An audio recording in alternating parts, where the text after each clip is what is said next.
Abra sua Bíblia em Gálatas, capítulo 1, do verso 15 até o verso 24. Quando, porém, ao que me separou antes de eu nascer e me chamou pela sua graça, aprouve revelar seu Filho em mim, para que eu o pregasse entre os gentios, sem detença não consultei carne e sangue, nem subi para Jerusalém, para os que já eram apóstolos antes de mim, mas parti para as regiões da Arábia e voltei outra vez para Damasco. Decorridos 3 anos, então, subi a Jerusalém para avistar-me com Cefas e permaneci com ele 15 dias. E não vi outro dos apóstolos senão Tiago, irmão do Senhor. Ora, acerca do que vos escrevo, eis que diante de Deus testifico que não minto. Depois fui para as regiões da Síria e da Cilícia, e não era conhecido de vista das igrejas da Judeia que estavam em Cristo. Ouviam somente dizer: aquele que antes nos perseguia, agora prega a fé que outrora procurava destruir, e glorificavam a Deus a meu respeito. Vamos orar? Deus eterno, nós te damos graças pela bênção de ter a tua palavra para a nossa instrução. Pedimos a tua ajuda, a tua bênção para aprendermos alguma coisa daquilo que o Senhor mesmo deixou registrado de forma inspirada na tua revelação para orientar a nossa vida em todas as esferas, e queremos louvar o teu nome por este farol tão poderoso que é a tua palavra, e pedimos a tua bênção para as nossas mentes, para os nossos corações, e que neste dia possamos te honrar, glorificar o teu nome, aproveitar esse tempo tão precioso para cuidar dos nossos afazeres espirituais, das nossas responsabilidades como servos teus nesse dia especial. Perdoa, Senhor, os nossos pecados, nos purifica, limpa dos nossos corações aquilo que não é do teu agrado e nos habilita para fazermos a tua vontade em todas as circunstâncias da nossa vida. E é no nome do Senhor Jesus que nós oramos. Amém. Irmãos, o que aconteceu com o apóstolo Paulo depois que ele se converteu, naquele episódio dramático na estrada de Damasco? E nós já vimos no domingo anterior que após a sua conversão ele teve que sair de Damasco, passou algum tempo nos desertos da Arábia, voltou, e na sua volta suscitou uma confusão e ele teve que fugir. E esse período durou 3 anos, como nós acabamos de ler no texto. Ao fugir de Damasco, ele vai para Jerusalém, e no texto que nós acabamos de ler, ele passa lá 15 dias. Só encontra 2 dos apóstolos, daqueles que já eram líderes da igreja em Jerusalém.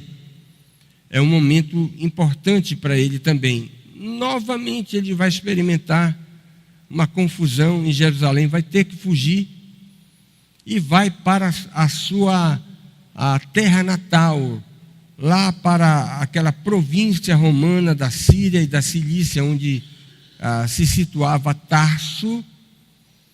E ele vai ficar por um período de aproximadamente 7, 8 anos. Portanto, até que Barnabé lembre do seu nome quando o evangelho chega a Antioquia, lá no capítulo 11 de Atos, nós vamos ter o apóstolo Paulo passando aproximadamente 10 anos no anonimato, sem efetivamente ingressar no ministério que Deus tinha confiado para ele, e um encargo que ele ouviu com clareza desde que ele se converteu, que Deus tinha um trabalho para ele. Mas olha que coisa interessante, isso não vai acontecer de forma imediata, e geralmente não acontece. Você vai ver isso com muitos personagens da história da igreja, que depois de passarem por uma experiência significativa, vão ser colocados no pilão de Deus, ou vão passar por um deserto, ou serão matriculados num seminário especial, a fim de serem finalmente preparados para, como instrumentos leves nas mãos de Deus, serem usados de forma poderosa. Apesar de nós termos o apóstolo Paulo como sendo o maior expoente da fé cristã em toda a história do cristianismo, Deus não vai mudar a receita com ele. E é bem provável, quase que com absoluta certeza, que Deus não muda a receita conosco. E eu queria ver com os irmãos algumas lições sobre esses 3 lugares pelos quais o apóstolo Paulo passa após a sua conversão, para tirarmos algumas lições para nós. Em Damasco, e também naquele deserto da Arábia, nos desertos da Arábia, ele vai ter a oportunidade de fazer uma revisão de vida. E presta atenção, nós precisamos disso não apenas quando nos convertemos. Precisamos passar a limpo a nossa vida de impiedade e pensar naquilo que nos aconteceu por ocasião da nossa conversão. Mas preste atenção, revisão de vida é alguma coisa que todo crente deve entender e deve praticar na sua própria vida. Quem aqui já comprou um carro e andou 5, 10 anos sem fazer nenhuma revisão? Levante a mão. Não tem ninguém, não é?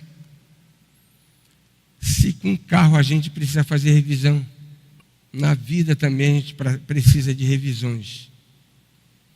E ai daquele que periodicamente não faz revisões na sua própria vida.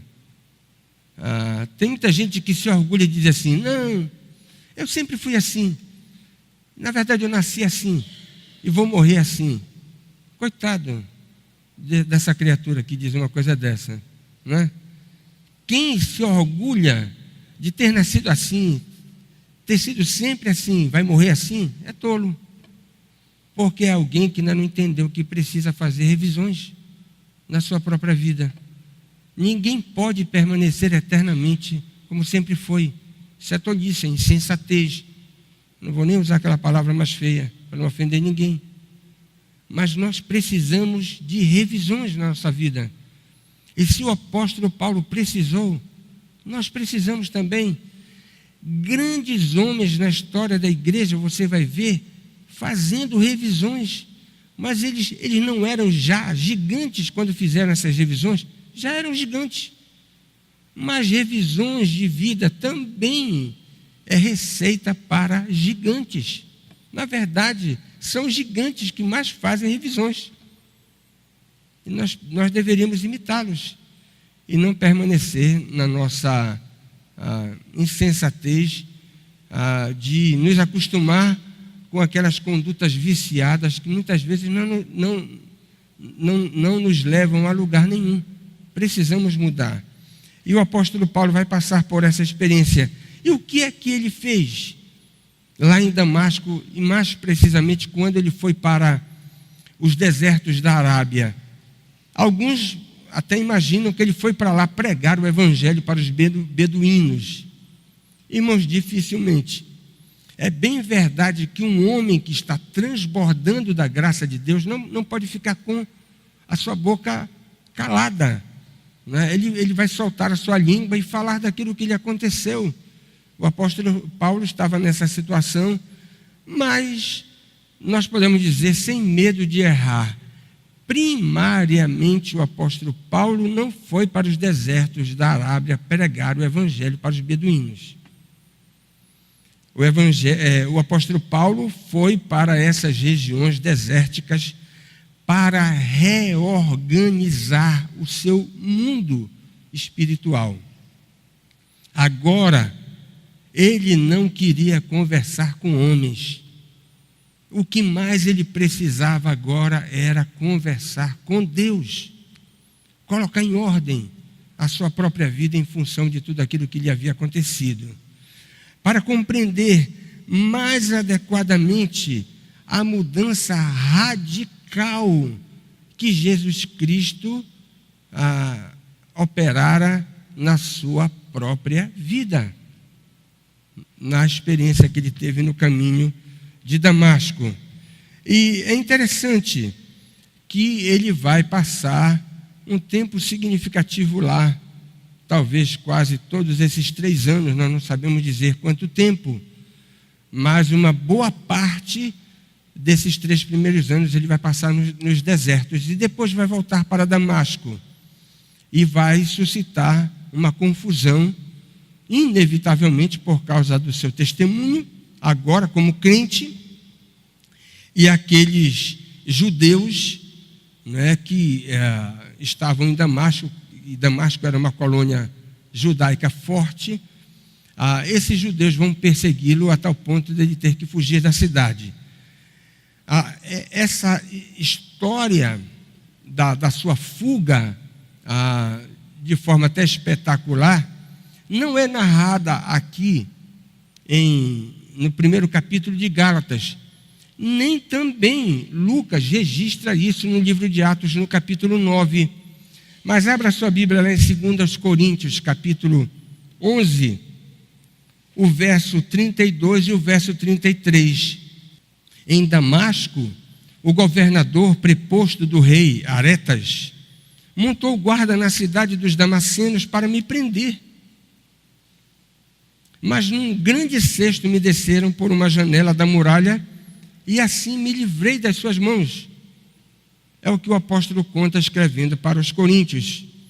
Deus mostra toda a sua providência usando pessoas para fazer com que o apóstolo escapasse daquela cilada e pudesse ter a sua vida preservada, a fim de que num futuro não tanto distante ele pudesse cumprir o propósito que Deus tinha estabelecido para a sua vida. Mas a pergunta que a gente faz é o seguinte: por que ele não enfrentou aqueles judeus? Irmãos, novamente, a gente aprende aqui uma grande lição. Nem sempre nós devemos enfrentar aquelas pessoas que nos resistem por causa do evangelho que nós professamos. Muitas vezes, a posição sábia é recuar. O apóstolo Paulo não era covarde. Se tem uma coisa que a gente não pode acusá-lo, é de covardia. E naquele momento ele fugiu, teve que fugir. E fugiu até de forma humilhante, né, tendo que ser descido pela muralha através de um cesto. Mas, irmãos, aí nós temos um traço da prudência que deveria ser adotada naquela situação. Não era hora de resistir diante daqueles judeus incrédulos. É hora de recuar. E por uma questão de prudência, sair daquele lugar onde havia uma montagem, né, para liquidar com a sua vida.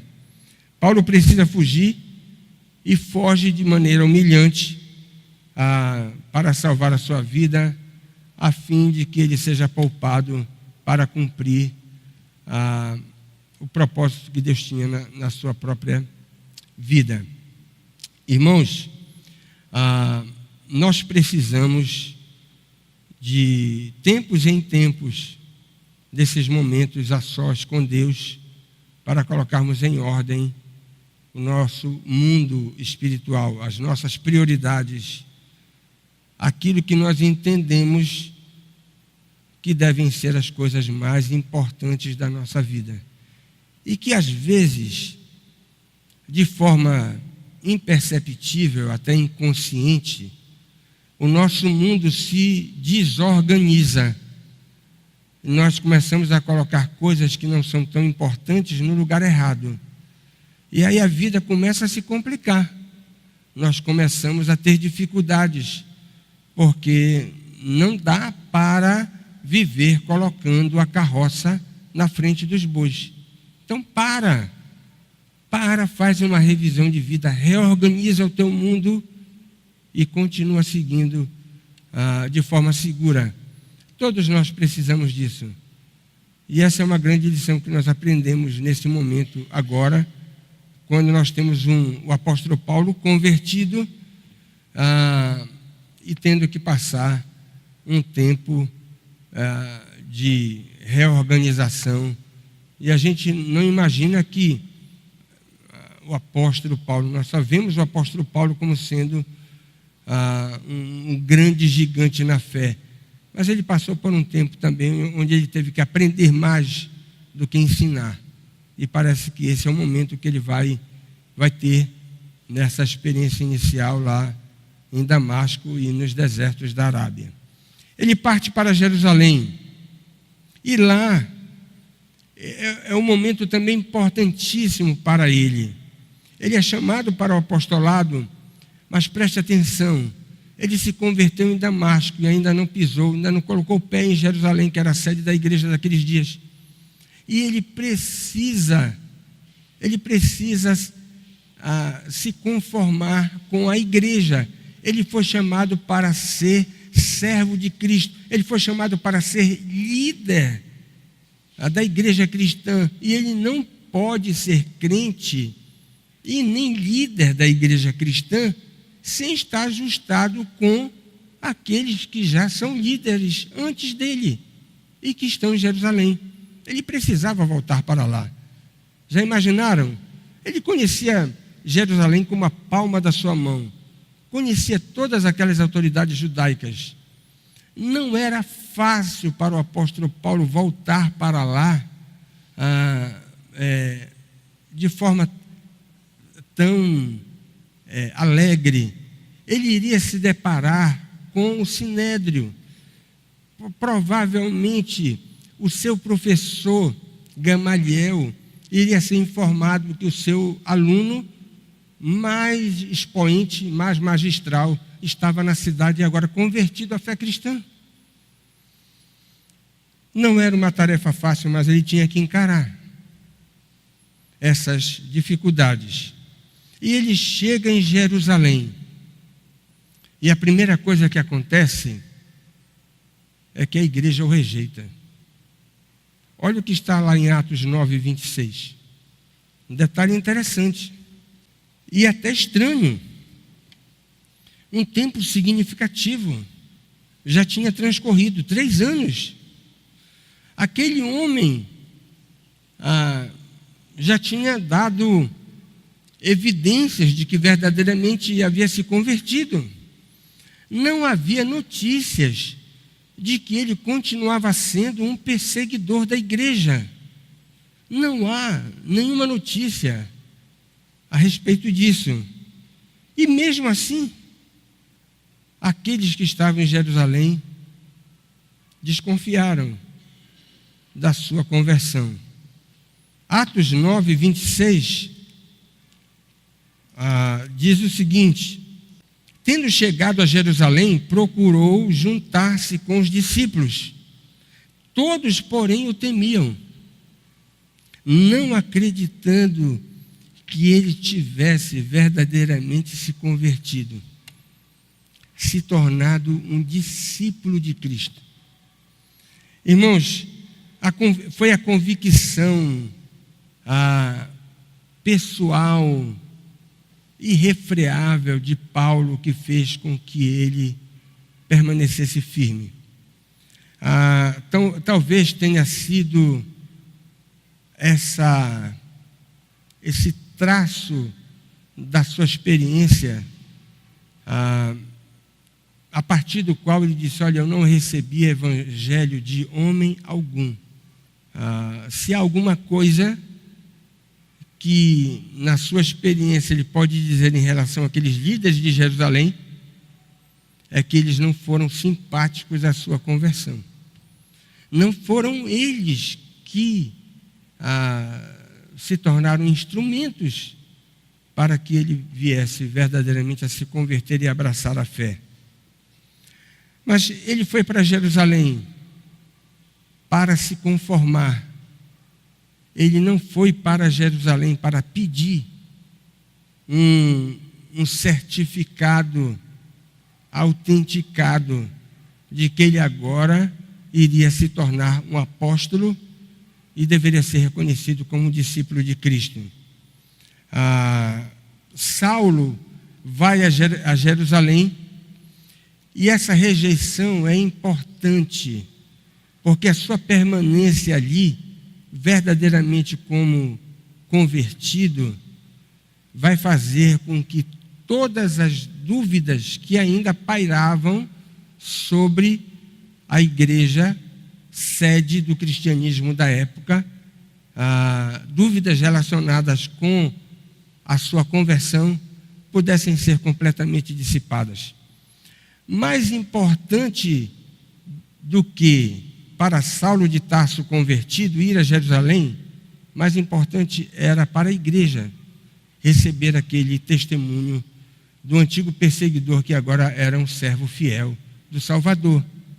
A igreja precisava ter esse fantasma espantado definitivamente, e isso aconteceu com a estada de Paulo ali, apesar de poucos dias.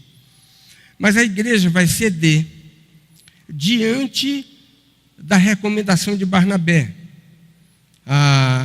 Barnabé é chamado de filho da exortação, aquele que chama para o lado. Em Atos 9, 27, você tem que ele foi o padrinho no encaminhamento de Paulo convertido, para que ele pudesse ser aceito como um verdadeiro crente no seio da igreja daqueles dias. E ele usou 3 argumentos para convencer os irmãos que eles estavam diante de alguém verdadeiramente transformado. Barnabé diz assim: olha, o Senhor apareceu a esse homem no caminho de Damasco. Barnabé diz: olha, ele ouviu recomendações dos próprios lábios de Jesus. E Barnabé diz assim: mais do que isso, ele expôs a sua vida ao risco, porque ele pregou ousadamente sobre a salvação em Cristo já lá em Damasco. Com essas 3 razões, Barnabé consegue convencer aqueles irmãos de Jerusalém de estarem diante de alguém verdadeiramente convertido. Barnabé era um homem com uma sensibilidade espiritual maravilhosa, mas era mais velho do que Paulo, mas não era simplesmente o seu temperamento bonachão que fez com que ele pudesse acolher aquele rabino novo convertido no seio da igreja. O que fez com que Barnabé pudesse ter olhos diferentes para enxergar a conversão daquele perseguidor eram as suas credenciais espirituais. E lá em Atos capítulo 11, verso 24, você tem as credenciais de Barnabé. Ele era um homem bom. Ele era um homem cheio do Espírito Santo. E era um homem cheio de fé. Essas eram as credenciais desse filho da exortação. E olha, presta atenção, literalmente, em essência, a palavra exortação não significa ralhar com o outro. Aprenda isso. Olha, exorta o irmão. Vamos exortar o irmão, quer dizer, ralhar com o irmão. Não. Exortação, o sentido básico da palavra que você tem no Novo Testamento é chamar para o lado. Chama para o lado, irmão. ao invés de ralhar com ele, chama para o lado. Barnabé era esse homem notável que chamava para o lado. E foi o padrinho de Paulo naquela experiência. Saulo é instruído de forma especial em Gálatas 1, versos 18 e 19. Você tem a informação de que ele teve o privilégio de passar aqueles 15 dias com Pedro e Tiago. Não Tiago dos 12 que andaram com Jesus, o Tiago, irmão do Senhor, que era o líder da igreja de Jerusalém. Agora, por que isso é importante? Por duas razões. Porque Pedro era a biblioteca ambulante do ministério terreno do Senhor Jesus.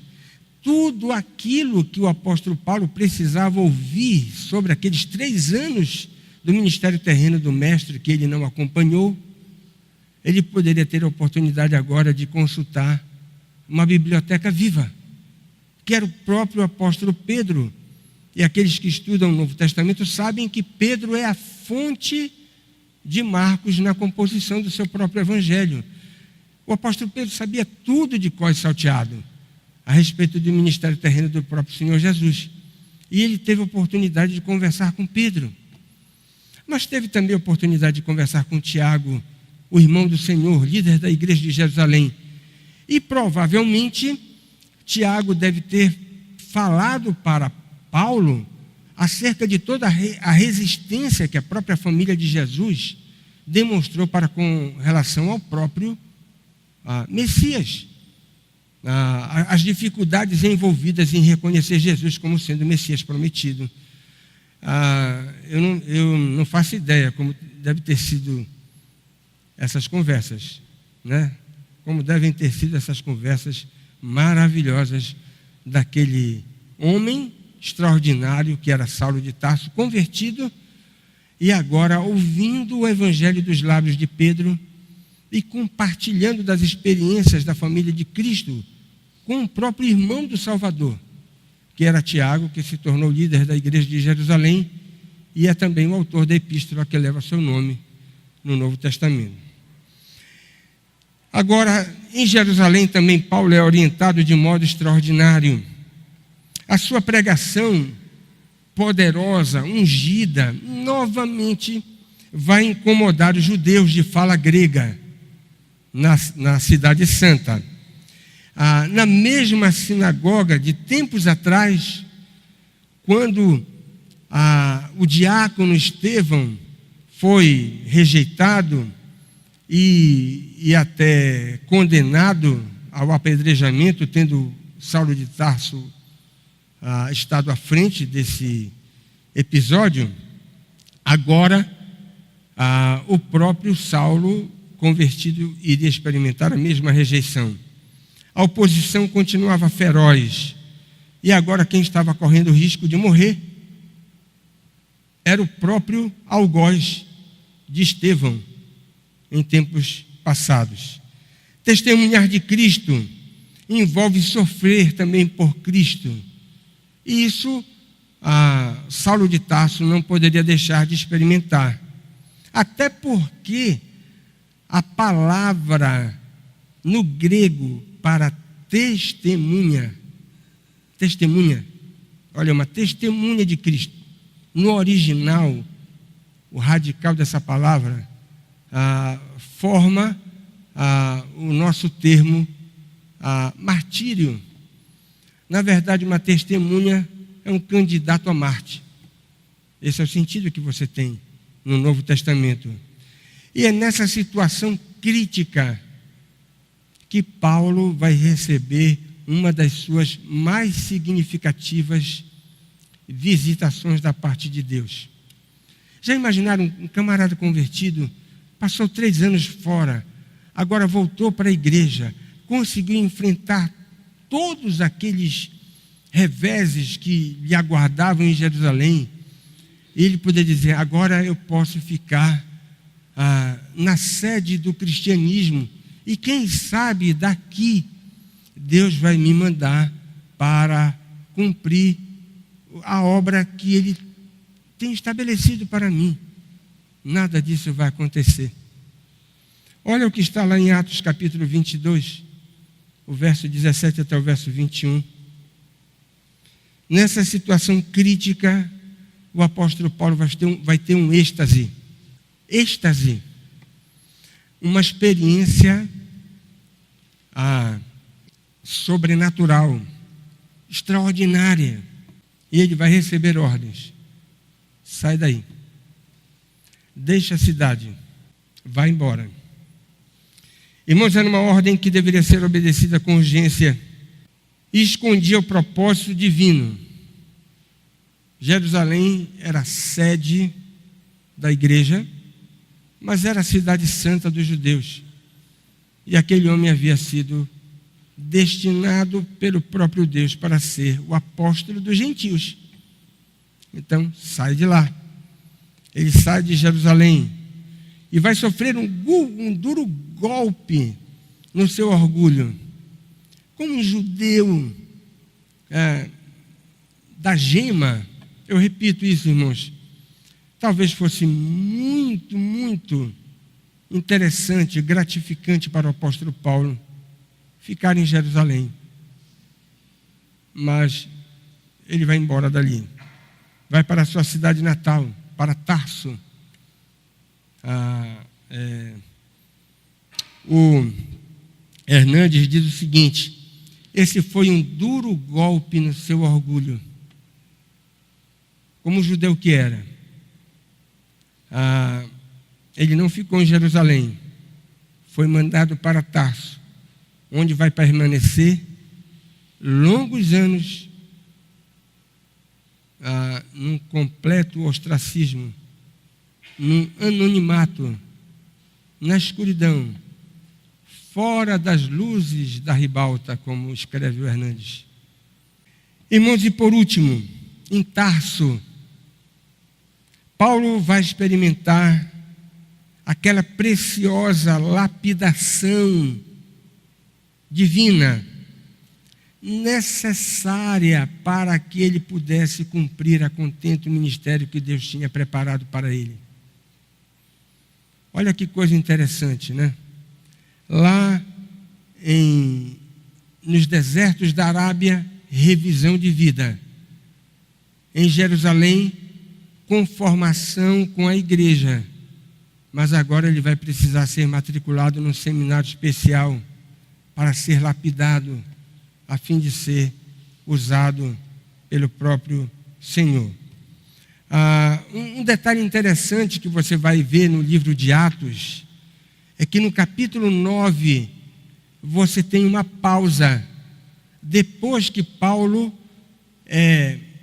foge de Jerusalém, é mandado para as regiões da Síria e da Cilícia, lá para Tarso, você tem um versículo que fala: e a igreja de Jerusalém tinha paz, não sei o que, um negócio até um tanto inusitado, porque a presença de Saulo na cidade parece que trouxe uma grande confusão. E agora, com a sua saída, a paz reinou na própria igreja e na própria cidade. Ele vai ser mandado, portanto, para as regiões da Síria e da Cilícia, como nós temos lá em Gálatas. E só vai voltar a ser lembrado por Barnabé lá no capítulo 11, por ocasião do triunfo do Evangelho lá em Antioquia. Paulo sai da história e por 7 ou 8 anos ele vai passar lá naquelas regiões. Um tempo considerável da sua história vai se passar lá no anonimato, na sua terra natal. E ele vai voltar para Tarso, inevitavelmente tendo que enfrentar também alguns conflitos que precisavam ser resolvidos. Preste atenção, ele se converte em Damasco, vai para as regiões da Arábia, volta para Damasco e vai para Jerusalém. E nesse período da sua após a sua conversão, ele não pisou os pés, não colocou os pés em Tarso, mas ele tem que voltar para lá. Porque tem questões, há problemas, há conflitos para serem resolvidos. E a primeira coisa que a gente vai observar no seu retorno para a sua cidade natal, conflitos vão aparecer. Primeiro, ele tem que enfrentar a sua própria família, porque ele tem novas convicções espirituais agora. Ele professava a fé nos moldes judaicos e perseguia a fé cristã, e agora ele havia mudado radicalmente de partido. Agora ele professava a fé cristã e era um crítico com justiça daquele padrão farisaico que ele havia adotado durante toda a sua vida. E presta atenção, não existe nenhuma informação a favor da conversão dos familiares de Saulo de Tarso. Nós podemos imaginar que ele vai experimentar uma terrível resistência dentro da sua própria família por causa da sua conversão. Em segundo lugar, a sua paixão pela salvação dos gentios, com quase absoluta certeza, vai milindrar os brios judaicos dos seus conterrâneos em Tarso. Já imaginaram agora? Olha lá, o camarada agora se converte à fé cristã e agora ele diz que Deus o chamou para ser um mensageiro da salvação justamente para não-judeus, gentios. Aquele grupo, né, aquele universo para o qual os judeus diziam o seguinte: não existe salvação para gentios. Os fariseus eram muito mais radicais com relação a isso. Jamais entenderam que a salvação não estava limitada aos estreitos cercados da religião judaica. A salvação ela era uma possessão que Deus estabeleceu para todas as nações da face da terra. Mas os judeus não compreendiam assim, né? Na miopia, principalmente dos fariseus, só um judeu poderia ser salvo. E talvez a gente não possa culpar só os fariseus, né? Porque o primeiro concílio de Jerusalém vai ser convocado para resolver esse problema. E até Pedro vai ter dificuldades com isso. Capítulo 10 de Atos, aquela visão na casa de Cornélio. Por que Pedro teve que ser golpeado com aquela visão? Porque ele estava com a tolice de que a salvação só era para judeus. Então lá vai o lençol para ti, né? Com tudo aquilo que é imundo. Come. E 3 vezes o lençol subindo e descendo e causando uma reviravolta na mente do próprio apóstolo, né? Capítulo 15 de Atos, você tem o primeiro concílio de Jerusalém, quando a igreja se reúne para dizer: os gentios podem ser crentes, podem receber a salvação, tanto quanto qualquer judeu, sem precisar da observância de todo aquele cerimonialismo judaico. Irmãos, e ele vai, portanto, se apresentar em Tarso como pregador da salvação para os gentios. Certamente isso vai causar uma estranheza muito grande nos seus conterrâneos. E possivelmente nós podemos deduzir que ele vai ter 3 significativos prejuízos por causa disso. O primeiro, ele não pode mais ser membro da sinagoga. Corta o nome dele do rol daqueles que faziam parte da sinagoga de Tarso. Segundo, a sua família deve tê-lo deserdado. E ele deve ter ficado sem todas as benesses que certamente recebia por causa da posição de relativa importância do seu próprio pai, né? Os familiares de Saulo de Tarso parece que eram bem aquinhoados.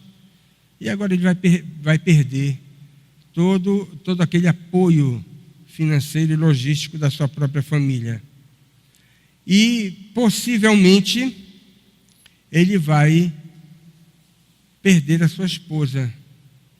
1 Coríntios, capítulo 7, do verso 12 até o verso 16, parece ser um texto que reflete a sua própria experiência de alguém casado que foi abandonado pelo próprio cônjuge, que não seguiu adiante abraçando a mesma fé que ele. Quando no verso 12 ele diz, olha, aos mais digo eu, não o Senhor. Ninguém jamais pode saber se estas palavras refletem a lembrança de uma esposa amada que rejeitou a Cristo e não quis segui-lo, e recusou-se juntar-se com o seu marido depois que ele se converteu em Damasco, voltou para Tarso. Jamais nós podemos dizer com certeza que o texto pode dizer isso.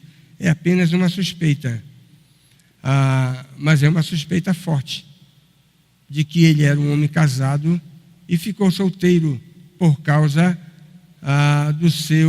da sua experiência de conversão. Até porque ele não poderia ser membro do Sinédrio sem ser casado. E depois ele diz, na sua instrução, que ele vivia como alguém sem esposa. Então a esposa deve tê-lo abandonado. Isso por causa da fé que ele abraçou. Tudo isso, irmãos, nós podemos deduzir do ensino, aquilo que Paulo vai experimentar em Tarso, do ensino do próprio Salvador. Os inimigos do crente serão os da sua própria casa. Paulo vai experimentar literalmente isso na sua própria experiência ao voltar para Tarso. Segunda coisa que acontece em Tarso é que ele vai provocar um rebuliço sem tamanho. Saulo amava a sua cidade natal e a sua alma era sensível aos seus conterrâneos, mas ele vai revoltar-se diante das forças espirituais do mal que faziam daquela cidade uma espécie de cativeiro espiritual para aqueles que viviam ali. Possivelmente o seu sentimento em Tarso foi precisamente igual àquele que ele experimentou em Atenas, quando ele visitou aquela cidade importante. E o texto bíblico diz que o seu espírito se revoltou diante da idolatria e da imoralidade reinantes na cidade que era a sede do conhecimento do mundo da época. Atos 17, o verso 16, você tem isso. Agora, chegando em Tarso, que era um centro também do saber, ele olha para aquela cidade com outros olhos. E agora ele pode compreender que por trás de tudo aquilo que se passava na sua cidade natal, havia um pesado processo de escravidão espiritual naqueles que estavam mergulhados na cultura do próprio lugar. Isso certamente iria incomodá-lo profundamente. Um paganismo reinante em Tarso certamente vai suscitar agonia no próprio coração de Saulo de Tarso, como sendo o principal expoente daquele lugar. E esse paganismo misturava idolatria com imoralidade. E é muito interessante você observar sempre isso, né?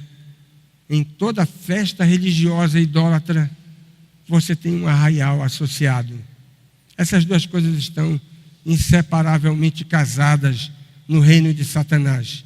A idolatria e a imoralidade são as filhas gêmeas daquele que é o príncipe das trevas. E em Tarso não era diferente. Ao escrever para os irmãos de Corinto, por volta do ano 56, ele menciona ter sido açoitado com uma quarentena de açoite. Segundo aos Coríntios capítulo 11, verso 24, você tem essa referência. É interessante que Lucas, que é o principal biógrafo de Paulo, ele não menciona em nenhum lugar, ao registrar toda a carreira missionária depois de Antioquia, do apóstolo, esses açoites. É por isso que alguns intérpretes da vida e da obra do apóstolo Paulo dizerem o seguinte, chegarem à seguinte conclusão: ele apanhou dessa maneira, porque, preste atenção, é uma quarentena de açoite dos judeus. Muito provavelmente, quando ele voltou para Tarso e teve que experimentar todos aqueles reveses na sua cidade natal por ter se convertido. Sereis odiados de todos por causa do meu nome, mas aquele que perseverar até o fim, esse será salvo. Paulo vai experimentar isso na sua própria cidade. Os dias de Tarso devem ter sido de intenso trabalho evangelístico. É o que você tem em Gálatas, capítulo 21 até o capítulo 24. Mas ele vai permanecer ali naquela cidade até ser chamado novamente para o centro da arena, onde a fé cristã estava se desenvolvendo. Ao voltar para Tarso, ele vai experimentar uma das mais significativas revelações em toda a sua experiência de vida. Ele vai passar por crises profundas em Tarso, naqueles anos, quando estava nesse ostracismo, né? Nesse pilão de Deus. Mas, naquela condição, Deus vai lhe reservar uma das mais extraordinárias experiências, talvez para compensar todo o seu sofrimento ali, naquele lugar. Ele procurou refugiar-se nos montes que cercavam a cidade. E olha que coisa interessante. A tradição aponta para um lugar onde provavelmente ele foi morar. Nós já vimos aqui que ele procedia de uma família que tinha uma boa condição material. Mas a tradição aponta para o fato dele ter morado numa caverna durante esse retorno que ele teve em Tarso. E esse lugar tem sido preservado até hoje. E é denominado de a Caverna de São Paulo. Foi durante esse período que, possivelmente, ele teve a sua experiência mais gloriosa depois da salvação. Sabe que experiência é essa? Ele foi arrebatado ao paraíso, ao terceiro céu. E segundo a sua própria descrição, experimentou coisas que não é lícito ao homem referir. Coisas tão extraordinárias que a linguagem humana não é capaz de descrever. Ali naquele lugar. Diferente de João, que recebeu também revelações portentosas, mas recebeu a ordem da parte de Deus para registrar essas revelações. É aquilo que nós temos no livro do Apocalipse. Mas Paulo ouviu coisas tão extraordinárias quanto aquelas que João recebeu, mas foi dito para ele: você vai ficar só para você. Não vai compartilhar com ninguém. Não vai descrever a ninguém. A glória da revelação, possivelmente, foi uma extraordinária compensação aos sofrimentos que ele havia experimentado até agora e que iriam lhe proporcionar um lastro espiritual para tudo aquilo que posteriormente ele iria ter que passar na sua carreira missionária. Onde está essa experiência? 1 Coríntios, capítulo 2 Coríntios, no capítulo 12, você tem Paulo descrevendo isso, do verso 1 até o verso 6. Conheço um homem, verso 2, em Cristo, que há 14 anos foi arrebatado ao terceiro céu, se no corpo ou fora do corpo, não sei, Deus o sabe. E sei que tal homem, se no corpo ou fora do corpo, não sei, Deus o sabe, foi arrebatado ao paraíso e ouviu palavras inefáveis, às quais não é lícito ao homem referir. Talvez você pergunte, mas como é que eu posso dizer que ele teve essa experiência durante esse período que ele passou em Tarso? Porque ele dá a data, 14 anos. Há 14 anos. E se você fizer as contas da época em que ele escreveu essa epístola, vai dar justamente nesse período da sua história, quando ele estava ainda em Tarso, durante aqueles 7 ou 8 anos que ele passou no anonimato. Mas, irmãos, tem um detalhe interessante nessa história que Deus permitiu que o apóstolo passasse. Da mesma forma como ele foi levado a subir nessas alturas inenarráveis, né? A ter essas experiências indescritíveis, nesse mesmo momento, o texto diz que ele recebeu um espinho na carne. Olha que coisa interessante, a partir do verso de número 7. E para que eu não me ensoberbecesse com a grandeza das revelações, foi-me posto um espinho na carne. Mensageiro de Satanás para me esbofetear, a fim de que não me exalte. Ele recebeu esse tipo de dispositivo, nós podemos dizer, um dispositivo permitido por Deus para que pudesse neutralizar o seu orgulho diante de toda aquela sublimidade em termos de revelação, diante da qual Deus permitiu que ele fosse exposto. Ninguém sabe dizer a natureza desse freio que foi imposto pelo próprio Senhor. Há incontáveis sugestões que a gente não deve nem mencionar.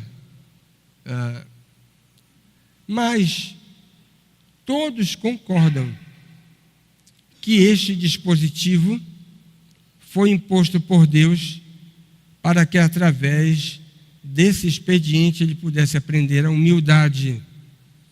Ainda que as realizações, experiências pelas quais Deus vai permitir que ele ainda viesse a passar, fossem também de uma natureza extraordinariamente portentosa. Saulo vai emergir desse período do seu ministério em Tarso, preste atenção nisso, infinitamente mais rico do que ele entrou. Deus vai trabalhar na alma dele, como não poderia fazê-lo sem colocá-lo ali naquela situação. Assim, deixando a sua caverna, diz um comentarista, este homem meio calvo e de pernas arqueadas, com os seus 41 anos, mais ou menos, fraco, tinha uma saúde um pouco debilitada, mas rijo, sozinho e na obscuridade, mas estava com o seu coração leve, perfeitamente habilitado agora para cumprir o ministério que Deus tinha reservado para ele. Depois daqueles anos de preparação, de lapidação da parte de Deus, vai ser descoberto por Barnabé no capítulo 11 de Atos e vai ser levado para Antioquia. Irmãos, o que é que nós aprendemos dessa história de Paulo como novo convertido? Um novo convertido, ele inevitavelmente passa por dias de profundas mudanças. Nós não temos como oferecer para uma pessoa o evangelho verdadeiro, sem que esse evangelho promova mudanças radicais na vida dessa pessoa. Por mais que a sua moral seja elevadíssima, como era do apóstolo Paulo, mas ele vai precisar fazer revisões radicais na sua maneira de enxergar o mundo. A conversão também reserva para aqueles que passam a professar o nome de Cristo grandes dificuldades, né? O evangelho que apresenta a cruz como sendo o passaporte para a vida sem sofrimento é o evangelho falso. Todos aqueles que se convertem passam a experimentar conflitos que não tinham antes de abraçar a fé. Os conflitos com a carne, os conflitos com o mundo, os conflitos com Satanás, o inimigo das nossas almas, que são os nossos principais adversários. Todos aqueles que se convertem também passam a experimentar alegrias indescritíveis, intensas. A genuína salvação faz com que a alma do novo convertido vibre. Não poderia ser diferente. Vai acelerar o coração e vai orientar a sua vontade, né? Ora, se a gente já consegue observar nos olhos de um jovem, quando ele consegue ter o sim da moça que ele tanto quis desfrutar como sua namorada, o camarada fica radiante, infinitamente mais alegre fica a alma quando encontra o perdão para os seus pecados, ao se converter e abraçar a Cristo como seu único e suficiente Salvador. E, irmãos, a vida cristã nos reserva revelações especiais. O novo convertido descobre a estrada emocionante da devoção pessoal, do encontro diário com Deus. Aprende a falar com o próprio Senhor através da oração. E aprende a ouvir Deus falar através da sua palavra. Irmãos, essa relação de comunhão com Deus, que é uma via de duas mãos, oração e palavra, essa relação nos reserva experiências imprevisíveis. Nós não podemos dizer o que pode acontecer quando nós separarmos um tempo de qualidade para cultivarmos a nossa vida devocional. é algo que você não é capaz de prever. E são essas as coisas maravilhosas que acontecem na vida daqueles que são servos de Cristo. Que Deus nos abençoe. Amém.